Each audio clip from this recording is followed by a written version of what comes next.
The sea is quite a powerful force for Amble, and of course is a constant. That is the one thing that is constant for Amble, is a sort of boundary. The sea's never really changed. When I was young and at school, we would say prayers every day for the fishermen to make sure that they came home safely every night. Not just kind of one boat landing catch alongside the harbour, but sometimes 2 and 3 deep, to the point where, you know, they would be passing fish across several boats to get it onto land. There was a kind of period of time where successive families, individuals, sold their boats, generational things came to an end and so on, and that was a really, really bitter time. Amble was definitely a working town with the railways, fishing. That's what it was known as. It was very grimy with the coal dust from the railway station. The coal boats came into Amble and the coal trucks thundered through the town. One of my vivid memories was as a young lad walking to school in those days, the dismantling of the old infrastructure being demolished in front of our kind of very eyes. There was a lot of hope that the enterprise park was going to give Amble the solution to its long-term employment needs, and I think it did, you know, for quite a long time. When that closed, that was an absolute hammer blow to the town. There were families that the whole family worked in Just Roll. There were over 250 jobs lost then. It was a high percentage of unemployment that suddenly landed on Amble. Started in the food factory until it's collapsed in, I think it was 2010. Everything was negative, there was no positive feelings from anyone. It was, you know, it was just it's all doom and gloom. Design to most people at that time meant make stuff look pretty. When the council approached us, they said that they wanted to see how you could design this delivery of new council services.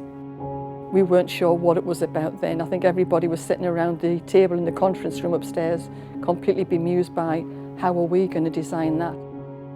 We brought together what we thought were people who had a vested interest in designing the eventual outcome, the solution for Amble. The job is to come in and build creative confidence, I suppose, that things can be done. This is the room where the workshops took place. Everybody sat down and scribbling away furiously. And at the end of it, all the post-its were everywhere, all over the walls. It made you focus your mind and look to see what else could happen. Can we come up with a completely different concept, and how might this operate? There's some natural assets here that could be developed. What can Amble do to capitalise on this? Kind of taking almost like a place-based approach to it. It was very much about the community trying to find a solution.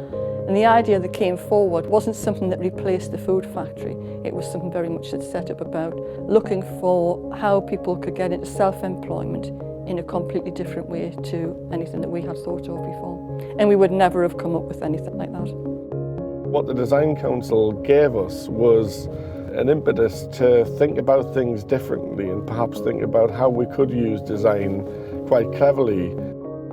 Well, we're here at present in the middle of the lobster hatchery of Northumberland Seafood Centre. It's a conservation programme. What we do here is we get our lobsters in with eggs, so they're the females, we rear them and then we release them back into the sea. The way Amble has been designed in recent years, folks of Amble should be highly pleased with what has been achieved here. It has actually transformed this area of the town. I think for Amble, design has been about identifying the opportunities for developing our future. So this is the bunkhouse. It's the latest building in our development scheme. Year on year, we've seen it just continue to grow. We've built 4 blocks of apartments, a restaurant, office accommodation, and we're now on with a bunkhouse. Amble's become a bit of a foodie destination, you know. Obviously we've got 3 places here. A lot of our crabs and lobsters come right from the harbour wall, just a few metres from here. Amble has an amazing level of people who want to work. We wouldn't be here today without the willingness of our employees. It was a great boost to Amble when we won the Great British High Street Award.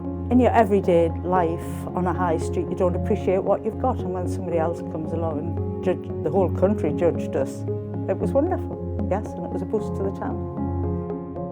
When we first came here, the feel was very much, I would say, sort of bumping along the bottom, maybe just the first seeds and the first signs of regeneration. It's changed considerably. I realised they were doing something down here in Amble, which we took the opportunity, and here we are 5 years later. I brought the business to Amble because of the tourist area, and I think the injection of everything that's gone on has really increased the footfall. Everybody loves to walk their dogs here, so it fits in perfectly. I thought, well, why not just walk the surf school and give it a shot? And so I did, and I'm overwhelmed. It's created a real sense of this is a place to do business, and this is a place where you can be successful in business. They saw the Harbour village develop and they were really quite proud of it because it was something completely different and nobody else had done it before. Wonderful what the town have done. They have created something really good out of the ashes of the old industrial time. The last 10 days before my father died in early January, he said to me, I'm 85 and I've waited all of my life for Amble to be what it is today. You know, he would say, I can remember the gutters running with coal slack.